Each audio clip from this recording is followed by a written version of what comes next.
Am nächsten Morgen gehen die Prinzessin Lilifee und die beiden Mäuse auf Gespensterjagd. Da, schaut mal, die komischen Abdrücke im Boden. Was hinterlässt denn so komische Spuren? Fragt Clara. Das muss ein Gespenst sein. Ich habe es ja gesagt. Ruft Cindy aufgeregt. Es gibt bestimmt eine Erklärung, sagt Lilifee sanft. Wir müssen einfach den seltsamen Spuren folgen und schauen, zu wem sie uns führen. Tief im Wald kommen die Freundinnen zu den schiefen Hütten der mürrischen Hex Alba. Komisch, Flüstert Clara. da liegt ja ein Rehkitz im Gras und es ist angebunden. Wirklich komisch, wundert sich auch die Lilifee. Und schaut einmal, das Bambi hat auf dem Rücken keine weißen Flecken.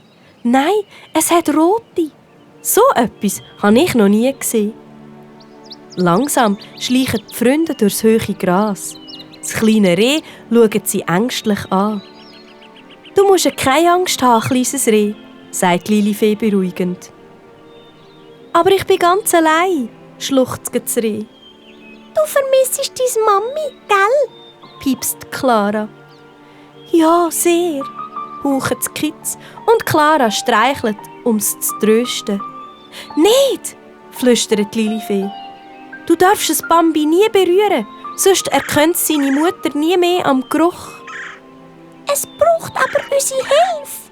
murmelt Clara. Prinzessin Lilifee versucht, das Seil zu lösen, um das Rehkitz zu befreien. Schnell, mach vorwärts, drängelt die Mäuse. Warum benutzt du nicht deinen Zauberstab? Mit dem geht's bestimmt schneller. Da, an diesem Ort, wirkt nur der Hexenzauber, sagt die Prinzessin leislich. Aber was will die Hex denn mit dem Bambi? Überlegt Clara.